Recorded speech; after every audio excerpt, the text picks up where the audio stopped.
मित्रों, स्वागत है आपका हमारे YouTube चैनल यूपीएससी अरीना पर। आज हम पॉलिटी फ्रॉम न्यूज पेपर के सेकंड पार्ट को कवर करने वाले हैं।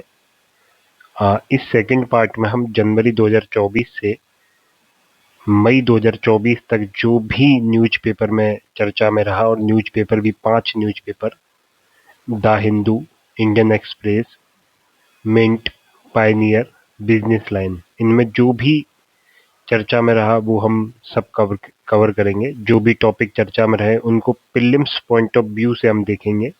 कई टॉपिक ऐसे हैं जिनमें मेंस का भी बहुत सारा पार्ट इंक्लूड है, मेंस के रिगार्डिंग चीजें हैं, हम इनको स्किप करने की कोशिश करेंगे, हल्का सा आइडिया लेंगे मेंस वाला, नहीं प्रीलिम्स का जो भी इम्पोर्टेंट है वो हम पूरा करेंगे। और इसी के रिगार्डिंग शुरू करते हैं। चलिए आज का पहला टॉपिक, तो पहला टॉपिक है उत्तराखंड यूसीसी। अगर आपको पता है कि यूसीसी यूनिफॉर्म सिविल कोड यानी कि सिविल नागरिक संहिता, समान नागरिक संहिता, तो ये हमारे डीपीएसपी में मेंशन है, और डीपीएसपी में भी आर्टिकल 44 में मेंशन है, यानी कि ये राज्य की जिम्मेदारी है इंश्योर करना सभी नागरिकों को समान नागरिक संहिता। सबसे पहले ये देखना है कि यूसीसी के रिगार्डिंग उत्तराखंड वाला, तो इसमें जो न्यूज है वो उत्तराखंड के यूसीसी से रिगार्डिंग है, लेकिन हमें हमारे यूपीएससी प्रीलिम्स में क्या पूछेगा, यूपीएससी के प्रीलिम्स में क्या पूछेगा, वो 3-4 चीजें पूछेगा। पहले तो यूसीसी कॉन्स्टिट्यूशन में है कहाँ, क्या ये पूरी तरह डिफाइन कर रखा है या नहीं कर रखा है, यूसीसी में कौन क्या क्या चीजें या कौन कौन से मुद्दे इंक्लूड होते हैं, भारत में यूसीसी कहाँ किस किस राज्य में है, तो ये सारी चीजें वो पूछेगा। सबसे पहले कॉन्स्टिट्यूशन के आर्टिकल 44, संविधान के आर्टिकल 44 जो कि डीपीएसपी में आता है, और डीपीएसपी में भी डीपीएसपी खुद भाग 4 है संविधान का, उसमें ये मेंशन है। इसमें नागरिक कानूनों को शामिल किया जाता है। नागरिक कानून यानी कि विवाह, तलाक, गोद लेना, संपत्ति का विरासत में बंटवारा यानी कि इनहेरिटेंस ऑफ प्रॉपर्टी, ये सारे मुद्दे इसमें इंक्लूड होते हैं। तो इनको अभी तक हम अलग अलग धर्म के हिसाब से अलग अलग मानते हैं, जैसे हिंदू मैरिज एक्ट, ठीक है, आनंद मैरिज एक्ट, आनंद मैरिज एक्ट सिखिज्म का है, Arya marriage and validation act, ये नीचे मेंशन किए हुए हैं इसमें, अगर आप ये मेंशन किए हुए हैं स्पेशल मैरिज एक्ट, तो ये सब सिविल कानूनों में आते हैं। तो इन सबको एक एक देश एक सिविल कानून की अवधारणा पे ये डिपेंड है। तो और अब ये भारत में है कहाँ कहाँ, तो सबसे पहले भारत में ये गोवा में था, गोवा में 1867 में था, पुर्तगाली जब रूल था, पुर्तगालियों का जब रूल था तब लागू हुआ। और सेकंड स्टेट ऐसा उत्तराखंड बना है, उत्तराखंड में 2024 में ये आया है, और स्वतंत्रता प्राप्ति पश्चात पहला राज्य है उत्तराखंड जहाँ पे ये लागू हुआ है, ठीक है। उत्तराखंड का जो यूसीसी है उसमें अनुसूचित जनजातियों को छूट दी गई है। ये इसमें एक स्पेशल इसमें ऐड किया गया है ये प्रोविजन कि वहाँ की जो उत्तराखंड की अनुसूचित जनजातियां हैं उनको इसमें नहीं शामिल किया जाएगा, उसके अलावा सबको शामिल किया जाएगा। और एक और इम्पोर्टेंट जो इससे पूछ सकता है कि जो ये मुद्दे होते हैं विवाह और तलाक, ठीक है, गोद लेना, ये कौन सी लिस्ट में आती हैं, ये 7 शेड्यूल की कौन सी लिस्ट में आते हैं, तो ये संवर्ती सूची में आते हैं, ठीक है, ये संवर्ती सूची में आते हैं। और संवर्ती सूची पर कानून स्टेट भी बना सकता है और सेंटर भी बना सकता है, लेकिन जो स्टार्ट पहले बनाएगा वो स्टेट बनाएगा, और उसके बाद अगर उसी मुद्दे पर कानून सेंटर ने बना दिया तो और दोनों में प्रतिरोध हो रहा है तो सेंटर वाला प्रभावी होगा। ये इसके रिगार्डिंग एक प्रोविजन होता है, आई होप आपको पता ही होगा। तो ये सब यूसीसी के रिगार्डिंग जो भी पूछ सकता है UPSC prelims point of view से, वो सब हमने इसमें डिस्क्राइब कर दिया है। अभी तक इन 2 राज्यों के अलावा और किसी राज्य में यूसीसी लागू नहीं हुआ है। इसके अलावा 2 केस भी इम्पोर्टेंट हैं यूसीसी के, अगर आपको वो पूछ ले केसों के बारे में तो एक तो Sarla Mudgal case versus union of India 1995 और दूसरा John Vallamattam case union of India 2003 है शायद ये। हाँ 2003 ये केस तो यूसीसी के रिगार्डिंग ही है जो कि इसमें दे हुए हैं, तो ये सब इसमें बता रखा है। बाकी ये अगला भी यूसीसी का ही है, इसमें भी वही चीज़ें रिपीट हो रही हैं। इसमें मोस्टली चीज़ें हैं मेंस के रिगार्डिंग। प्रीलिम्स के पॉइंट ऑफ व्यू से जितनी चीज़ें हम बता चुके हैं, अपन डिस्कस कर चुके हैं। आनंद मैरिज एक्ट के सिखिज्म से रिलेटेड है, Arya marriage validation act, special marriage act, ठीक है। ऐसे और भी हैं, हिंदू मैरिज एक्ट जैसे हो गया, मुस्लिम मैरिज एक्ट जैसे हो गया। ये जो दो एक्ट मैंने बताए थे ये रहे, Sarla Mudgal versus union of India और John Vallamattam versus union of India, जिसमें सुप्रीम कोर्ट ने कहा है कि राज्य को यूसीसी लागू करना चाहिए। उसके अलावा इसकी कई रिपोर्टें भी हैं। उन्होंने विधि आयोग की जो रिपोर्ट थी उसने भी कहा था। और जो मैं बता रहा था आपको कि मैरिज और डिवोर्स ये किस लिस्ट में आते हैं, तो ये रहा एंट्री 5 ऑफ कंकरेंट लिस्ट, आप खुद ही पढ़ लीजिए, ये इसमें मेंशन कर रखा है, ये हमने ऊपर डिस्कस कर लिया है। तो हम आपको क्या कर रहे हैं, जो भी न्यूज़पेपर में जो भी इंपॉर्टेंट चीज़ें हमें लग रही हैं, जो कि जिससे आपका टाइम वेस्ट ना हो, उसको हम बड़ा करके एक्सप्लेन करें या वो करें, उससे अच्छा हम आपको पहले ही समझा दिए कि क्या क्या इसमें इम्पोर्टेंट है, क्या नहीं, कहाँ कहाँ से क्वेश्चन पूछ सकता है, वो सब आपको बता दिया। अब उत्तराखंड यूसीसी में क्या प्रोविजन है, ये कभी वो पूछेगा नहीं, क्योंकि यूपीएससी का आप एग्जाम दे रहे हैं, ना कि स्टेट पीसीएस का। उत्तराखंड पीसीएस का तो वो शायद नहीं पूछेगा ये चीज़, और जहाँ तक है नहीं पूछेगा, क्योंकि यूसीसी ये जनवरी फरवरी में बहुत चर्चा में रहा 2024 में, और इसका मेंस में भी क्वेश्चन नहीं आया, तो शायद प्रीलिम्स में तो अब चांस बहुत कम है कि पूछेगा। तो आइए अब अगले पे चलते हैं। ये वही Uttarakhand UCC live in provision के रिगार्डिंग है, ये राइट टू प्राइवेसी के चर्चा में। तो यहाँ से अगर क्वेश्चन पूछेगा तो वो राइट टू प्राइवेसी का पूछ लेगा। राइट टू प्राइवेसी आर्टिकल 21 में आता है, ठीक है। और ये के पुट्टास्वामी बाद जो था 2017-18 का ये था केस, हाँ कंफर्म नहीं है 17 या 18 है। तो उसमें ये कहा गया इस केस में कि सुप्रीम कोर्ट ने कहा कि राइट टू प्राइवेसी आर्टिकल 21 के अंडर आता है। और एक और चीज, अगर आप यूपीएससी दे रहे हैं और आपको कोई भी ऐसा पूछे अधिकार, राइट, कोई भी ऐसा राइट पूछे जो आपको लगता है कि यार ये तो पता नहीं किस में होगा, तो उसमें और ऑप्शन में आर्टिकल 21 दे रखा है, तो आंख मूंद के आर्टिकल 21 पे क्लिक कर दीजिएगा, क्योंकि मोस्टली यही होता है। उसके बाद अब आगे पे चलते हैं। तो ये यूसीसी के रिगार्डिंग है। ये इसमें बता रखा है कि यूसीसी को जो कॉन्स्टिट्यूशन असेंबली है उसमें यूसीसी के रिगार्डिंग क्या चर्चाएं थी, क्या मुद्दे थे, वो क्यों बनाना, क्यों उसके पक्ष में थे, क्यों विपक्ष में थे, और फाइनली इसे क्यों लागू नहीं किया गया। तो ये इसके संबंधित चर्चाओं में बता रखा है, जो कि मुझे नहीं लगता प्रीलिम्स पॉइंट ऑफ व्यू से कुछ इम्पोर्टेंट है। तो आइए अब अगले टॉपिक पे चलते हैं, आर्टिकल 31C। तो आर्टिकल 31C के बारे में अगर आपको पता होगा, तो आर्टिकल 31C है जो ये 25th कॉन्स्टिट्यूशन अमेंडमेंट से जोड़ा गया। ये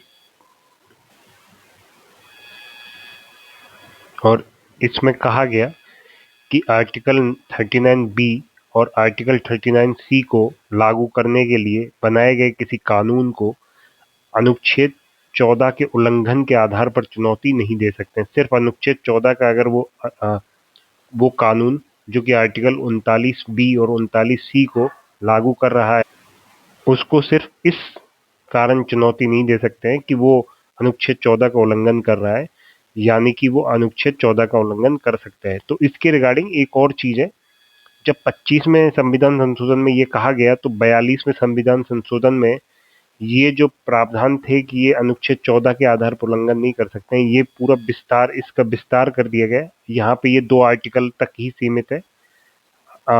42 में कॉन्स्टिट्यूशन अमेंडमेंट में इसका विस्तार करके पूरे डीपीएसपी को इसके अंदर लाया गया है, ठीक है।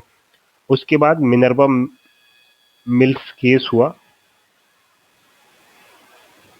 इसने ये 42वें संविधान संशोधन को ये रद्द कर दिया। इसने कहा कि 42वें संविधान संशोधन का जो ये प्रावधान है ये गलत है, यानी कि ये असंगत है। तो सिर्फ ये प्रावधान को उसने हटाया, पूरे 42वें संविधान संशोधन को रद्द नहीं किया गया। उसके अलावा एक और चीज, अगर आप इसको थोड़ा सा आप पढ़ेंगे तो मिनर्वा मिल्स केस ने कहा था कि जो फंडामेंटल राइट है और डीपीएसपी है वो एक दूसरे के पूरक हैं, यानी कि वो एक रथ के दो पहिए हैं, तो एक दूसरे के पूरक हैं, ये एक दूसरे पर प्रभावी नहीं होके एक दूसरे के समन्वय करते हैं। तो ये इसमें कहा गया। तो आर्टिकल 39 में यही, आर्टिकल 31C का यही मैटर उन्होंने बता रखा है। जैसे कि article 31C of the constitution protect laws that are enacted to ensure that material resources of community are distributed to serve the common goods. ये 39B की बता रखा है कि 39B क्या बताता है, यानी कि भौतिक संसाधनों का वितरण को बताता है। और आर्टिकल 39C बताता है कि संसाधनों के विकेंद्रीकरण को रोकता है। ये ठीक है, संसाधनों का विकेंद्रीकरण नहीं होना चाहिए, ये प्रावधान करता है। इसमें साफ साफ बता रखा है कि धन एवं उत्पादन के संसाधनों का विकेंद्रीकरण नहीं होना चाहिए। उत्पाद नहीं, उत्पादनों उत्पादनों के साधन, ठीक है। तो यही बता रखा है। उसके बाद आर्टिकल 39 का बता रखा है। आर्टिकल 39 में 6 बातें कही गई हैं और आर्टिकल 39 का एक बच्चों से रिलेटेड जो है 39F, वो 42nd कॉन्स्टिट्यूशन अमेंडमेंट से जोड़ा गया। ये भी आप थोड़ा सा याद रखिएगा, ठीक है। 39A अलग है जो कि लीगल नहीं, फ्री लीगल एड को डिस्क्राइब करता है, ठीक है। तो ये अलग है और ये इसमें पूरा बता रखा है। जितनी भी इम्पोर्टेंट चीज़ें थी वो आपको बता दी। जैसे कि ये मिनर्वा मिल्स केस जो था 1980 का, उसने 42nd में जो प्रोविजन किया गया, ये 76 में 42nd कॉन्स्टिट्यूशन अमेंडमेंट में ये प्रोविजन किया गया, उसको स्टक डाउन कर दिया। तो ये चीज़ें आपको बता ही चुके हैं। उसके अलावा इसमें प्रीलिम्स के पॉइंट ऑफ व्यू से कुछ इतनी इम्पोर्टेंट चीज़ें है नहीं, ठीक है। तो अब अगले पे चलते हैं, क्योंकि ये जितना इसमें जानना था वो हो गया।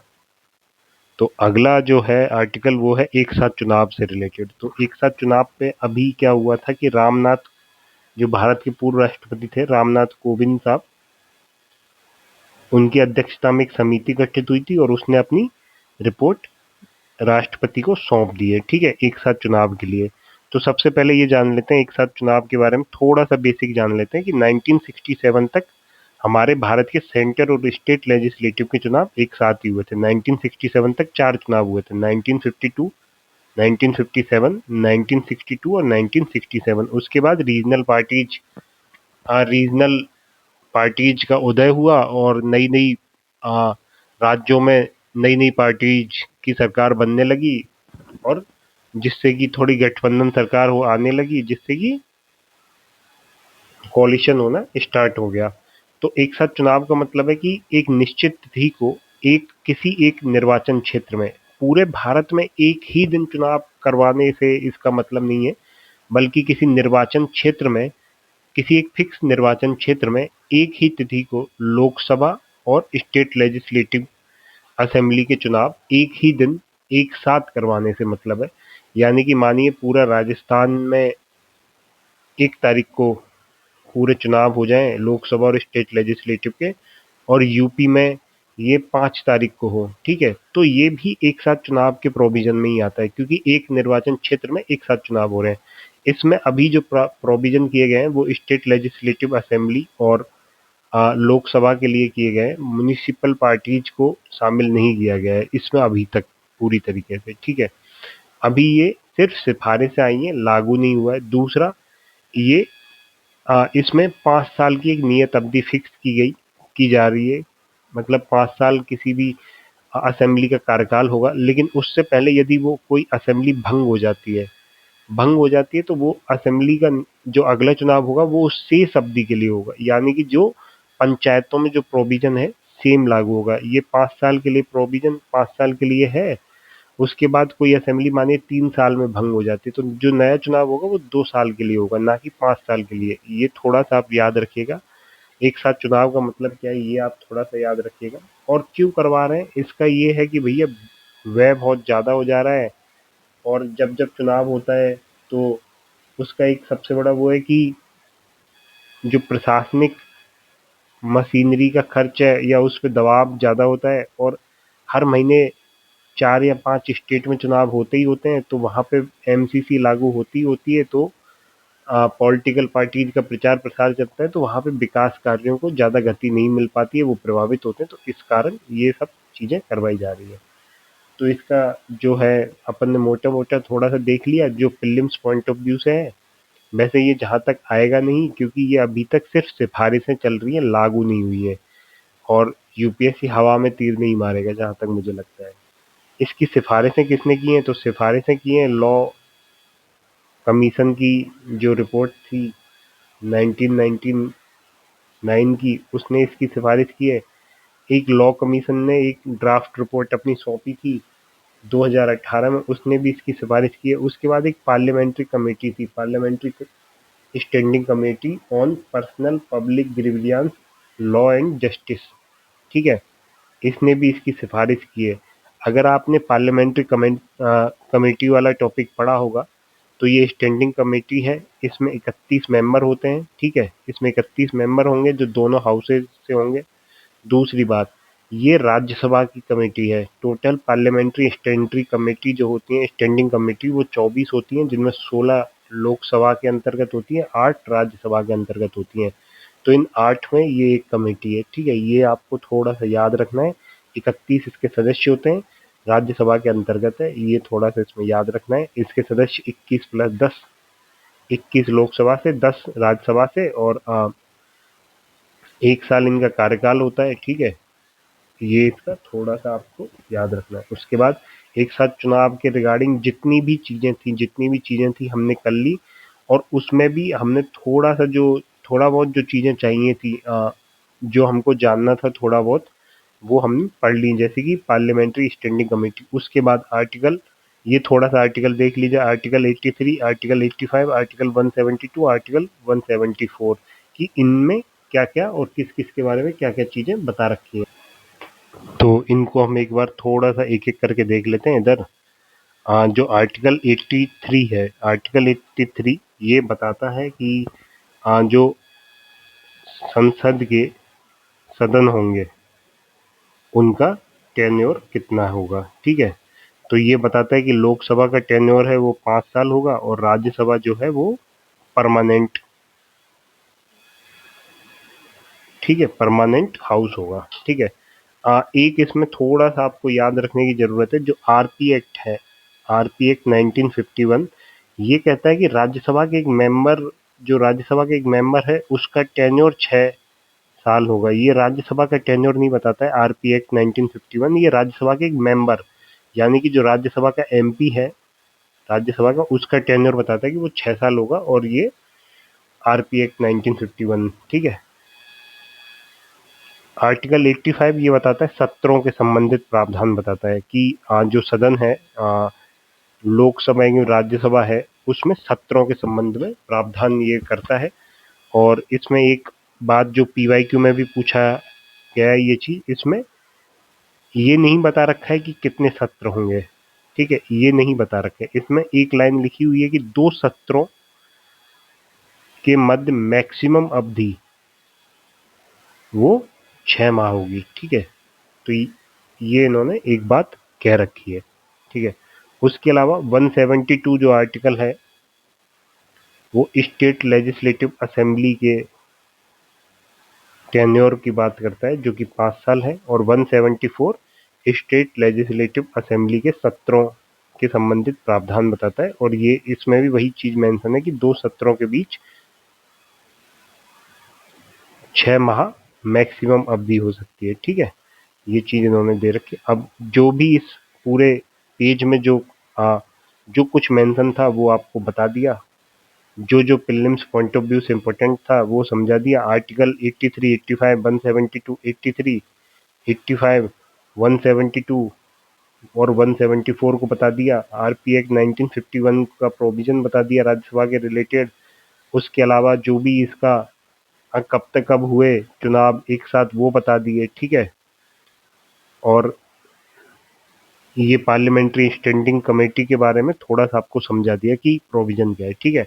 उसके अलावा अब आते हैं अगले पे, तो अगला यही बता रखा है वन नेशन वन इलेक्शन कि 1971 में कैसे ये वन नेशन वन इलेक्शन का प्रोविजन था, एक साथ जो चुनाव चल रहे थे वो कैसे होना बंद हो गए, मतलब बिखर गए। तो ये मेंस के रिगार्डिंग का चीज है, प्रीलिम्स के रिगार्डिंग का नहीं है। इस बार मेंस में क्वेश्चन भी आया था GS3 का पहला क्वेश्चन कि वन नेशन वन इलेक्शन के रिगार्डिंग किस किस ने सिफारिश की है, कौन कौन सी कमेटीज ने सिफारिश की है। तो आपको तीन बताई दिए, लॉ कमीशन की रिपोर्ट 1998, लॉ कमीशन की ड्राफ्ट रिपोर्ट 2018 और पार्लियामेंट्री स्टैंडिंग कमेटी, ठीक है, ये आपको बता ही दिया। तो इसके अलावा आप अगले पे चलते हैं। Special category status, special category status ये बिहार डिमांड कर रहा है।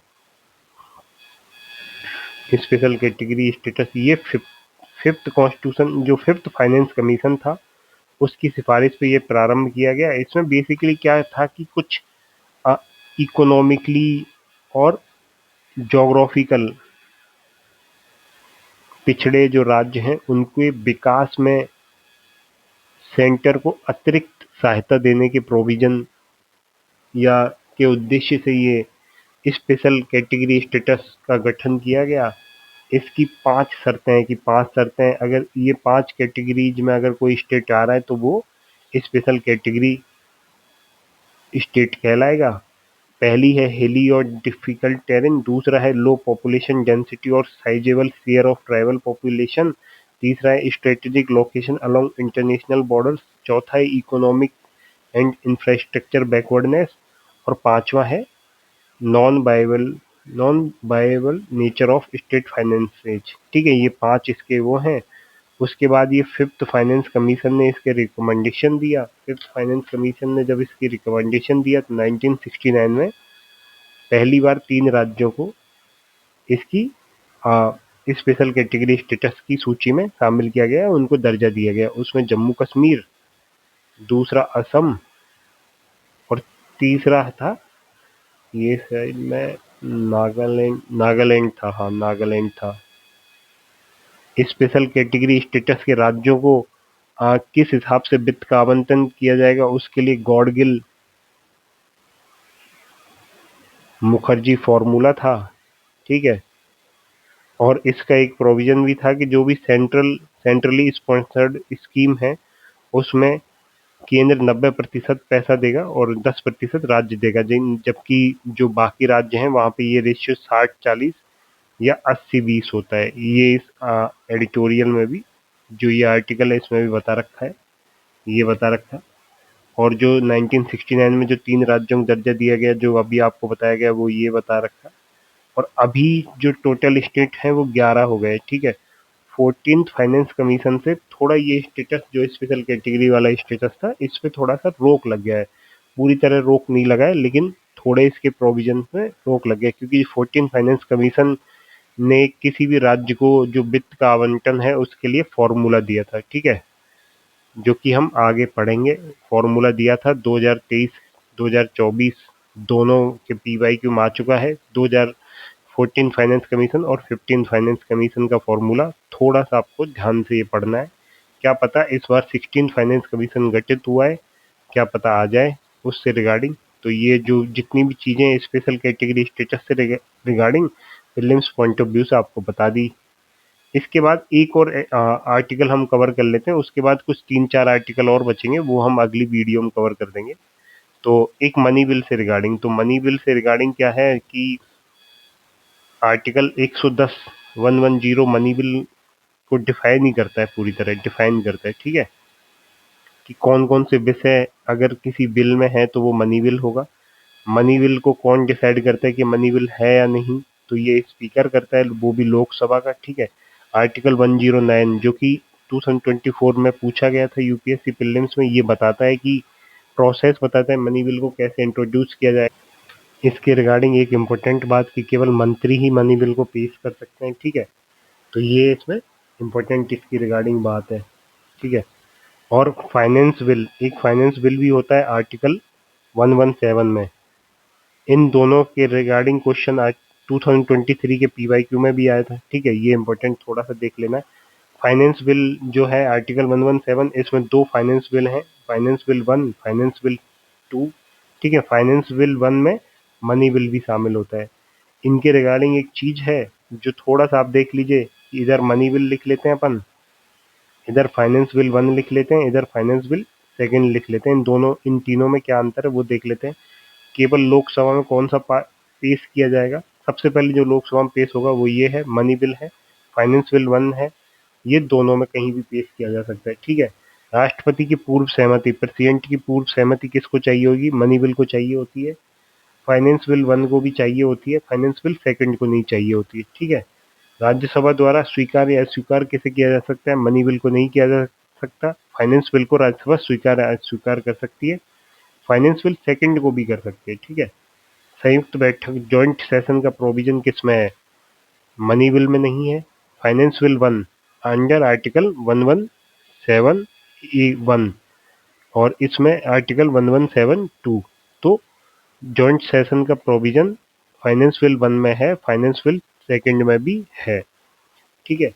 राष्ट्रपति पुनर्विचार हेतु भेज सकता है, सीधी सी बात है, जब राष्ट्रपति की पूर्वानुमति से पेश हो रहा है तो पुनर्विचार हेतु भेज नहीं सकता है, जहां तक प्रोविजन रहता है 99% नहीं भेजता है, तो इसमें नहीं भेज सकता है। जबकि फाइनेंस बिल को 1 को भेज सकता है, फाइनेंस बिल सेकंड को भी भेज सकता है। तो ये उनके बीच एक मेजरली जो भी मेन डिफरेंस था वो हमने चर्चा कर लिया।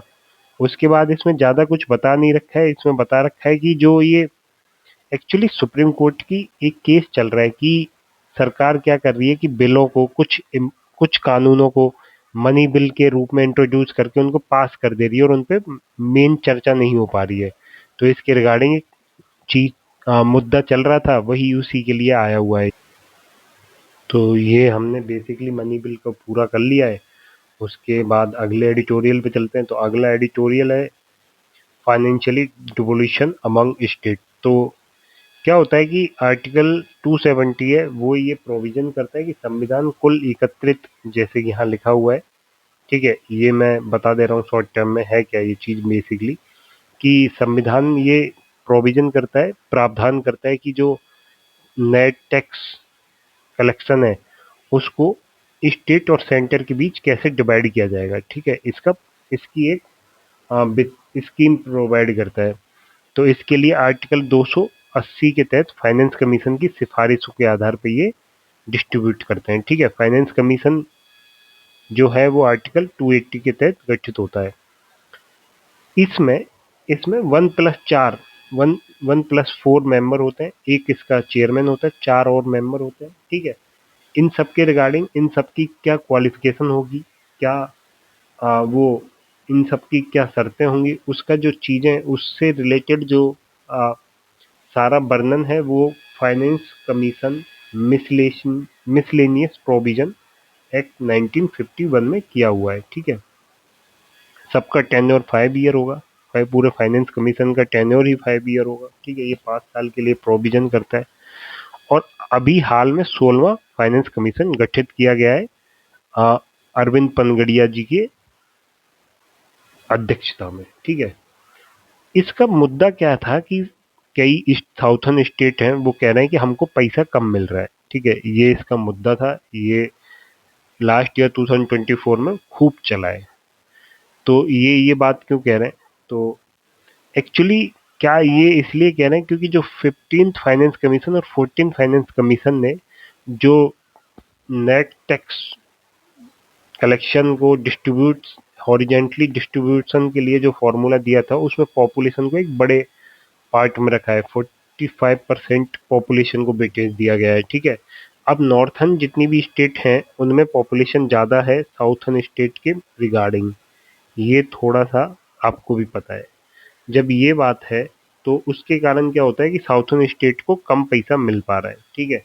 तो इससे रिगार्डिंग थोड़ा सा स्टेट और सेंटर के बीच विवाद चल रहा था। तो आखिर और कौन कौन से मुद्दे विवाद के, तो एक है कि जो नेट टैक्स कलेक्शन का जो डिस्ट्रीब्यूशन होता है उसमें सेस और सरचार्ज को नहीं इंक्लूड किया गया है। और जबकि फाइनेंस कमीशन 2020 वो सॉरी फाइनेंशियल ईयर 2024-25 में जो सेस और सरचार्ज का टोटल कलेक्शन था वो 23% ऑफ नेट टैक्स रेवेन्यू था। ठीक है, तो यानी काफी बड़ा हिस्सा ये था और इसे शामिल नहीं किया जा रहा है। और उसके अलावा दूसरा मुद्दा क्या था, इसका दूसरा मुद्दा था कि विभाजन का जो एक हिस्सा है, यानी स्टेट को पैसा मिला है और स्टेट को जो पैसा मिला है, मानिए 100 रुपये मिला है, तो 100 रुपये की बड़ी रकम मानिए कि 60 रुपये सेंट्रली स्पॉन्सर्ड स्कीम केंद्र द्वारा प्रायोजित योजनाओं में चला जा रहा है। और इन केंद्र द्वारा प्रायोजित योजनाओं पर स्टेट का कोई नियंत्रण ही नहीं है। स्टेट इनको रोक नहीं सकता, स्टेट इनमें पैसा कम नहीं कर सकता, स्टेट इनमें कोई सुधार नहीं कर सकता। तो ये भी एक बड़ा मुद्दा है कि हम पैसा दे रहे हैं लेकिन हमारे हाथ में नियंत्रण नहीं है। तीसरा क्या था कि जो लास्ट 6 फाइनेंस कमीशन है उनमें साउथर्न स्टेट को जो डिस्ट्रीब्यूशन हो रहा है पैसे का वो कम हो रहा है लास्ट 6 फाइनेंस कमीशन की रिकमेंडेशन का से। अगर उनको हम देखें तो उनमें दिख रहा है कि वो कम हो रहा है नॉर्थर्न स्टेट के मुकाबले। और एक एक इश्यू है कि अलग अलग राज्य में अलग अलग पैसा, यानी कि दो राज्यों में सेम पैसा नहीं मिलके अलग अलग मिल रहा है, तो ये एक और इश्यू है। एक इश्यू ये भी है कि जो केरला है वो 1 रुपया अगर 1 रुपया इन्वेस्ट कर रहा है तो उसको मात्र 21 पैसे ही मिल रहे हैं। जबकि बिहार अगर 1 रुपया का टैक्स कलेक्शन कर रहा है तो उसको 7 रुपये मिल रहे हैं। तो यानी कि बिहार जितना कंट्रीब्यूशन कर रहा है उसका 7 गुना ज़्यादा मिल रहा है, जबकि केरला को ऐसा नहीं है, केरला और तमिलनाडु को ऐसा नहीं है। तो ये भी एक बड़ा मुद्दा है। ये सारे मुद्दे एक्चुअली इसमें बताए गए हैं जो कि मैंने थोड़ा सा आपको जल्दी जल्दी बता दिया है। ये अलग अलग राज्य को अलग अलग वाला ये percentage of share last 6 finance commission से कम हो जा रहा है, ये सेंट्रली स्पॉन्सर्ड स्कीम वाला है। तो ये चीज़, ये मेंस का पॉइंट, मेंस के हैं ये सब। और ये आपको याद होना ही चाहिए कि 15 फाइनेंस कमीशन और 14 फाइनेंस कमीशन में कौन कौन से थे। ठीक है, ये पूछा गया है, सीधा पूछा है कौन कौन से थे। तो इनकम डिस्टेंस था, पॉपुलेशन थी, एरिया था, फॉरेस्ट इकोलॉजी था, डेमोग्राफिक परफॉर्मेंस था, टैक्स एफर्ट था। जो ये ब्लैक में मेंशन है ये 15 फाइनेंस कमीशन का बता रहे हैं और जो ये रेड में मेंशन है ये 14 फाइनेंस कमीशन को बता रहे हैं कि इसमें पॉपुलेशन 50%, सॉरी इनकम डिस्टेंस 50%, उसके बाद पॉपुलेशन वो भी 1971 की सेंसस और 2011 की सेंसस वो 27.5%, उसके बाद एरिया 15%, उसके बाद फॉरेस्ट कवर 7.5%। तो ये इसमें डिस्ट्रीब्यूशन का जो है वो बता रखा है। उसके बाद इसमें कुछ सुधार के लिए बता रखे हैं। ये प्रीलिम्स पॉइंट ऑफ व्यू से इतना इम्पोर्टेंट नहीं है तो इसे थोड़ा छोड़ देते हैं ताकि जल्दी चीज़ें कवर हो जाएं। उसके अलावा अगले पे चलते हैं तो ये वही चल रहा है कि 16 फाइनेंस कमीशन की क्या टर्म्स ऑफ रेफरेंस है, अर्बन लोकल बॉडीज को क्या हो रहा है, कितना पैसा दिया जा रहा है। तो अर्बन लोकल बॉडीज के लिए स्टेट फाइनेंस कमीशन का प्रोविजन है, स्टेट फाइनेंस कमीशन का प्रोविजन है। ठीक है, ये आर्टिकल 243 आई और आर्टिकल 243 बाई में है। आर्टिकल 243 ये पंचायती राज संस्थाओं के लिए है, जबकि 243 बाई ये म्यूनिसिपलिटी अर्बन लोकल बॉडीज जितनी भी नगर निगम वगैरह उनके लिए है। ये 243/74 कॉन्स्टिट्यूशन अमेंडमेंट से जोड़ा गया है, 243 आई 73rd कॉन्स्टिट्यूशन अमेंडमेंट से जोड़ा गया। तो ये आपको थोड़ा सा याद रखना है, बाकी इतना इसमें कुछ जानने लायक है नहीं। जितना भी इसमें है वो आपको बता दिया, एक्सप्लेन कर दिया इसमें ही। उसके बाद अगले पे चलते हैं। अगला भी यही है कि फिजिकल फेडरलिज्म, ये थोड़ा सा इंपॉर्टेंट है, ये आपको थोड़ा सा पढ़ना चाहिए। इसमें क्या दे रखे हैं, इसमें एक चीज बता रखे हैं, नेट बोरिंग सीलिंग। एक्चुअली क्या हुआ, लास्ट ईयर गवर्नमेंट ने कह दिया, सेंट्रल गवर्नमेंट ने आर्टिकल 293 का यूज करते हुए ये कहा कि जो केरला गवर्नमेंट है वो जितनी बोरोइंग लिमिट है उससे ज़्यादा बोरो कर चुकी है, तो वो अब और बोरो नहीं कर सकती। बोरोइंग लिमिट कितनी है, 2023-24 फाइनेंशियल ईयर में केंद्र ने ये 3% ऑफ GSDP, किसी राज्य के लिए जो बोरिंग लिमिट है वो उसके ग्रोस स्टेट डोमेस्टिक प्रोडक्ट के 3% के बराबर तय कर दी है, इससे ज़्यादा वो लोन नहीं ले सकता है। 293 आर्टिकल में एक और प्रोविजन है, यदि सेंट्रल गवर्नमेंट का कोई लोन बकाया है तो स्टेट गवर्नमेंट को नया लोन लेने से पहले सेंट्रल गवर्नमेंट से परमिशन लेनी पड़ेगी, और अगर उसके टोटल बोरोइंग लिमिट 3% से ज़्यादा निकल गई है जीएसडीपी से तो वो नहीं ले सकती। तो एनवीसी, नेट बोरोइंग सीलिंग, ठीक है, ये 3% है ऑफ जीएसडीपी किसी राज्य के लिए, ठीक है। एनबीसी में क्या क्या जो बोरोइंग है उसमें क्या क्या चीज़ें शामिल होंगी ये सेंटर डिसाइड करता है, ठीक है। और एक और इसके रिगार्डिंग इम्पोर्टेंट चीज थोड़ी सी आपको जान की जो प्रोविजन है पब्लिक डेप्ट ऑफ स्टेट, ये स्टेट लिस्ट में आता है, ठीक है। उसके बाद आर्टिकल 266(1), आर्टिकल 266(2) को थोड़ा सा आपको जानना चाहिए। ये कंसोलिडेटेड फंड को बताता है, संचित निधि, ये पब्लिक फंड को बताता है, और ये दोनों स्टेट और यूनियन दोनों के लिए बताता है, ठीक है। इतना हो गया, ये हो गया।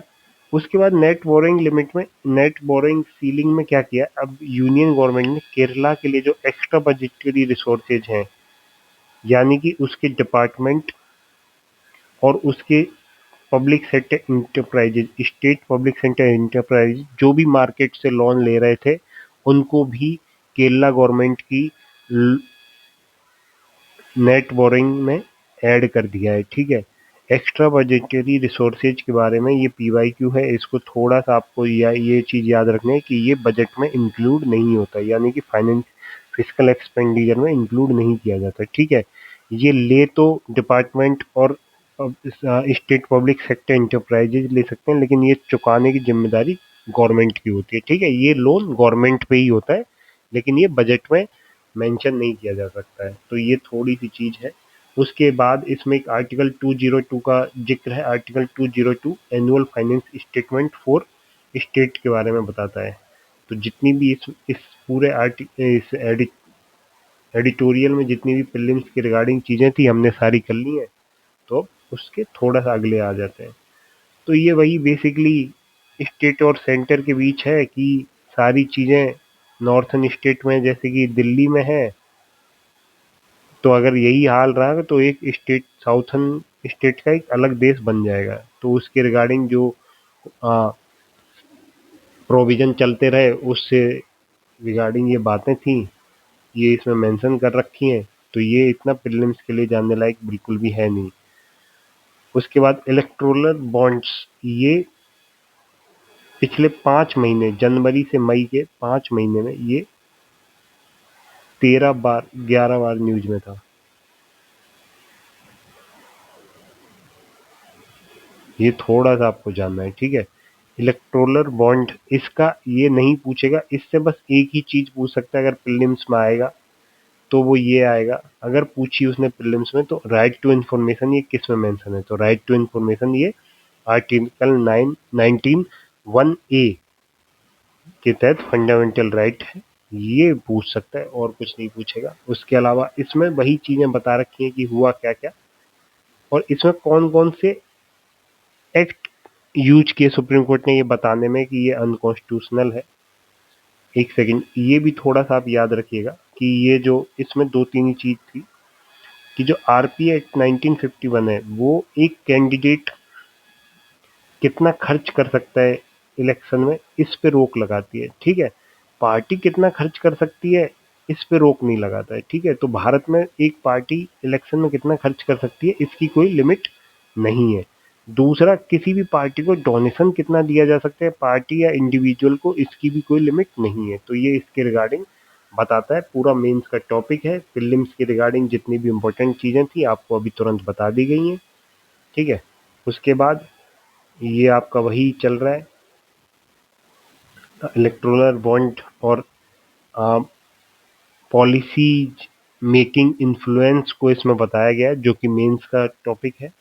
उसके बाद ये वही इलेक्टोरल बॉन्ड और ये तीन चीजें हैं, RP act, income tax act और कंपनी एक्ट, इन तीनों के तहत इसे अनकॉन्स्टिट्यूशनल डिक्लेयर किया गया। ये रहे तीनों के नाम, आरपीएफ एक्ट सेक्शन 29,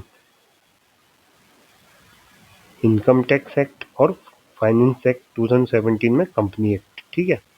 तो ये चीज़ें इसमें मेंशन की गई। उसके अलावा इसमें कुछ ऐसा है नहीं। राइट टू इन्फॉर्मेशन हमने डिस्कस ही कर लिया। सेम चीज़ बार बार सेम चीज़ बताई गई थी क्योंकि ये उस समय चर्चा में रहा, ठीक है। रिजर्वेशन विद इन कॉन्स्टिट्यूशन, हाँ ये थोड़ा सा आप ये आज लास्ट ये हम और डिस्कस कर लेते हैं क्योंकि वीडियो ऑलरेडी काफ़ी लंबी हो गई है। तो प्रेम्बल से प्रस्तावना से रिगार्डिंग, प्रस्तावना में एक ही बार सुधार अमेंड हुआ है जो भी कि 42 में से हुआ है और 3 शब्द जोड़े गए, ठीक है। एक जोड़ा गया समाजवाद, दूसरा जोड़ा गया पंथ निरपेक्ष और तीसरा जोड़ा गया अखंडता। इंपॉर्टेंट चीज, ना तो समाजवाद कॉन्स्टिट्यूशन में डिफाइन है ना पंथ निरपेक्ष, दोनों की डेफिनेशन सुप्रीम कोर्ट ने दी है, ठीक है। कॉन्स्टिट्यूशन डिफाइन नहीं है, एक ही बार अमेंडमेंट हुआ है। इसके अलावा 3 केस इससे रिलेटेड हैं। बेरुवादी केस जिसमें कहा गया कि जो प्रस्तावना है वो संविधान का भाग नहीं है। केशवानंद भारती केस जिसमें कहा गया कि प्रस्तावना संविधान का भाग है, ठीक है। और तीसरा था LIC केस, ठीक है। इसमें 1995 इसमें कहा गया कि प्रस्तावना संविधान का भाग ही नहीं आंतरिक भाग है, ठीक है। लेकिन ये वाद योग्य नहीं है, यानी कि इसकी किसी भी प्रोविजन का उल्लंघन कर रहे हैं तो उसके लिए आप सुप्रीम कोर्ट नहीं जा सकते हैं, ठीक है। रिट दायर नहीं करवा सकते हैं। ये थोड़ा सा इसका जानने वाली चीज है। उसके बाद प्रस्तावना में एक डेट भी मेंशन की गई है, 26 नवंबर 1949, जिस दिन हम प्रस्तावना के अनुसार हमने संविधान आत्मार्पित अधिनियमित किया था, ठीक है। 26 नवंबर को ही संविधान दिवस मनाया जाता है, ठीक है। PYQ 2023 का ये क्वेश्चन है, इसलिए ये चीज आपको बताई गई 26 नवंबर, ठीक है। ये हो गया। तो इसमें जितनी भी चीजें बता रखी हैं वो आपको बता दी गई। एक बार संशोधन हो चुका है तो इसका मतलब संसद इसमें संशोधन कर सकती है, लेकिन बेसिक स्ट्रक्चर में संशोधन नहीं कर सकती। तो ये थोड़ा सा जानने वाली बात है। तो आज के लिए इतना ही। इसका पार्ट सेकंड जो कि और 3-4 टॉपिक्स को इंक्लूड करा है उसको 1-2 दिन के गैप में अपलोड कर दिया जाएगा। और आपका बहुत बहुत धन्यवाद। और अगर अच्छा लगा तो लाइक शेयर सब्सक्राइब करिए और अपने दोस्तों को भेजिए। और अगर सुधार का कोई बिंदु हो तो आप कमेंट करके ज़रूर बता सकते हैं। और धन्यवाद।